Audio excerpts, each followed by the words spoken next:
Well, it is great to have you with us on this Monday evening. Let's start with Tottenham then, whose majority shareholder ENIC, the company owned by the Joe Lewis Trust Fund, has said the club is not for sale and that they have rejected two separate preliminary expressions of interest for its stake in the club. That message has been reiterated by the club's CEO, Vinai Venkatesham. Well, I think it's really fair to say that it was big news last week with the announcement on Thursday that Daniel is leaving the club. But what I would say is that the club is well organised for succession. So we have a very strong executive team in place. And whilst it might feel like a slightly strange thing to say to the external world, although it's big news, inside the club it really is business as usual.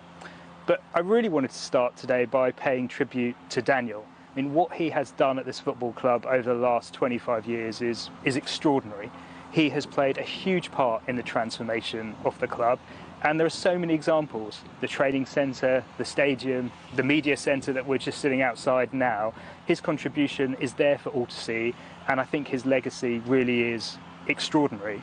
For me personally, obviously I was expecting that I was going to be working with Daniel for many years. It's ended up only being a few months, but he's been a wonderful support and counsel to me during that period, and I feel really settled in.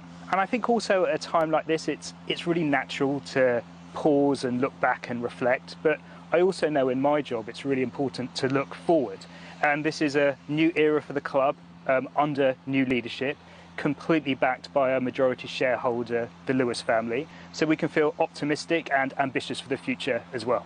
Can you tell me a little bit about what the family have said to you at the moment? What's been their messaging to you? Well, first and foremost, I know the Lewis family really well. I think it's important for our supporters to know that they're very, very passionate about Tottenham Hotspur and they're ambitious for the club.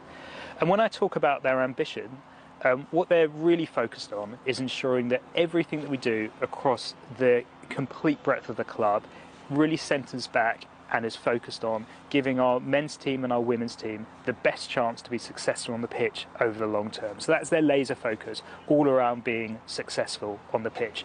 They know, of course, that we operate in a very competitive environment and that there are a number of other teams that have the exact same ambitions we have to compete to win the biggest trophies in the game. So we know it's not easy, and we know that there's hard work ahead, but that absolutely is the focus. They're also focused on stability. They know there's been lots of change at the club, and now it's time for some calm and for some stability. And finally, they believe and trust in the people that we have working in the organisation. So their model is all about empowering the people we have on the ground to deliver against the ambition they have, and of course the ambition that we all share. Straight away there was talk of a takeover. Yes. Can you just go into a little bit there about what the club stance is on that, and what is the response to that talk so far? Yeah, I've seen that very quickly, as you say, there's been a lot of newspaper articles and a lot of media speculation around takeover, so I can be really clear on this. So the Lewis family are really clear.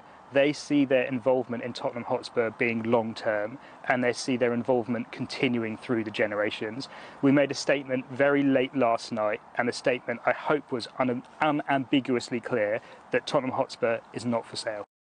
Carver, start with you then. It feels like the message is pretty clear. Look, the club, by no circumstances, it is not for sale. I mean, the chief executive there is being totally clear.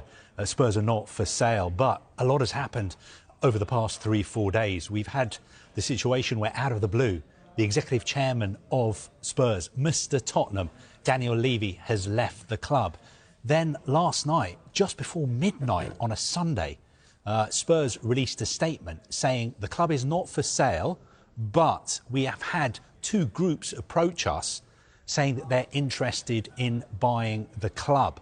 Now, because 14% of Tottenham's shares are owned by private investors, these two groups have to come out and say whether they intend to bid for Tottenham or not. And they have to do that by October the 5th. Now, very, very quickly, Amanda Staveley and PCP International Financial, who are one of the interested parties, came out this morning and said, we're not going to bid for Tottenham.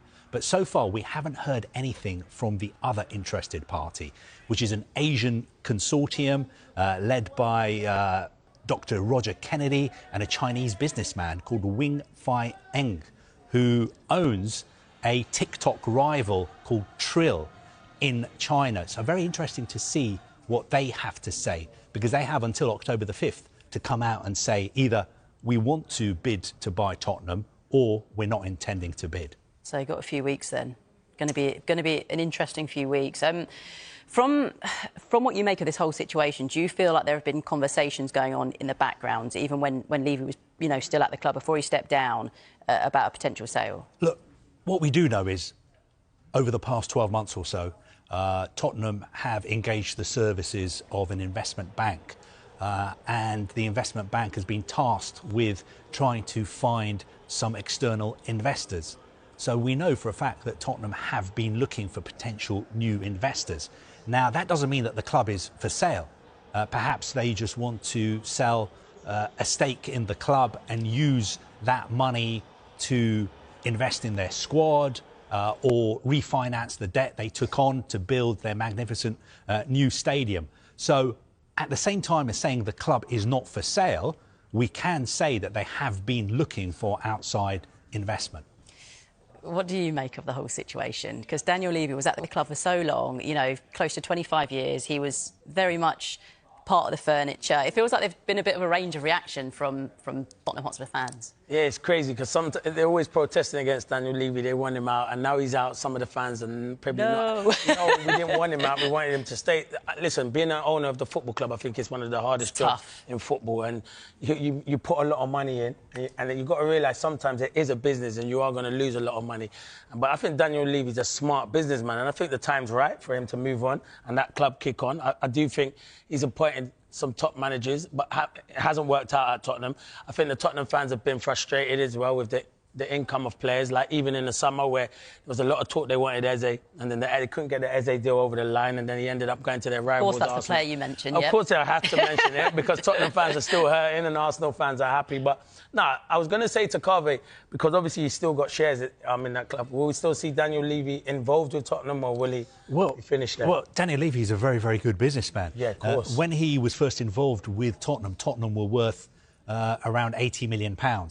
When he left, they were worth more than £3 billion. Wow. And he's such a good businessman that even though he's no longer the executive chairman, he still owns shares in Tottenham, because ENIC own 86% of Tottenham and Daniel Levy and his family own 30% of ENIC. So even though he's not the chairman anymore, he still has a very, very significant stake in the club, which is worth hundreds and hundreds of millions of pounds. Yeah.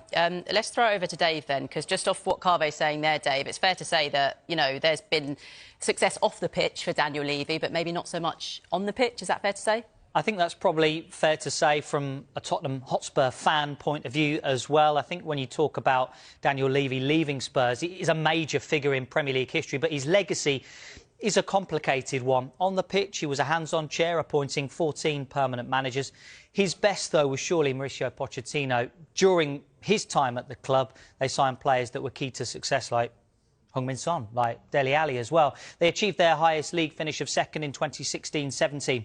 But the issues have come from persistent underachievement, really. Only 2 trophies won under Daniel Levy, including the Europa League last season. And despite the number of seasons in Europe, they failed to achieve sustainable success. Off the pitch, as Carvey was talking about there's been undoubted success. The value of the club has more than doubled in just the last decade alone. Early this year, Forbes valued the club at £2.6 billion. The club has gone through a real transformation. There's a new stadium and a new training ground. Finance group Deloitte rated their wage-to-revenue ratio at 42% last year. Good for the accounts, but it's been a continual problem for supporters who believe that there is room to manoeuvre on transfers and the wage structure too.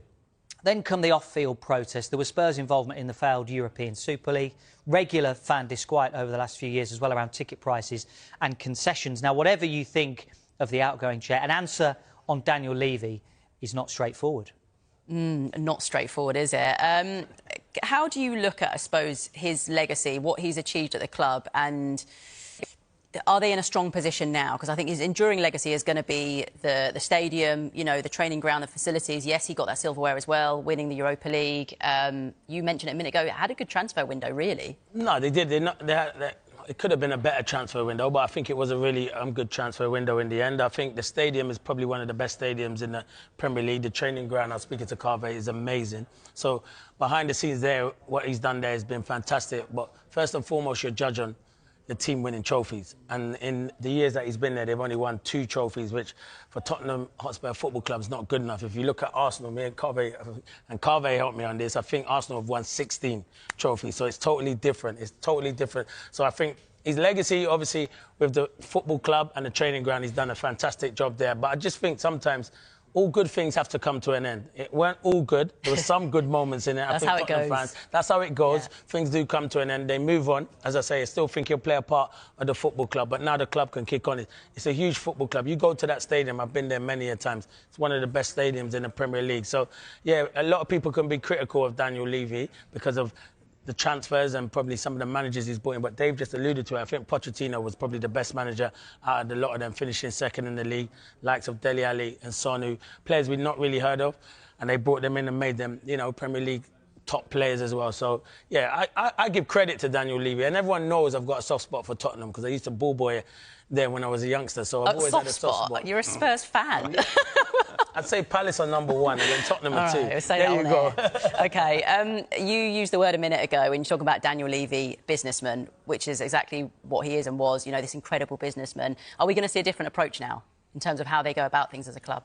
I don't think it's going to be that different. And the reason I say that is because we live in an era of financial regulation in football. So it doesn't matter how rich you are, even if Tottenham were to be sold to the richest man in the world, somebody from Qatar, for instance, he could not come in and splash the cash because of PSR, because of FFP. We've got the situation this summer, for instance, PSG, one of the richest clubs in the world, they have sold the best goalkeeper in the world, Gianluigi Donnarumma, because they couldn't afford really to give him a new contract. So I would say be careful what you wish for if you're a Tottenham fan thinking, oh, we want ENIC out, we want new owners in. Because I think when new owners come in, things won't be that different in the transfer market. OK, they may increase that wages to turnover ratio because at the moment, everybody in football knows. Yeah. If you're a Premier League player, you know that Tottenham don't pay the top wages. Yeah. So maybe that could change. Maybe they could start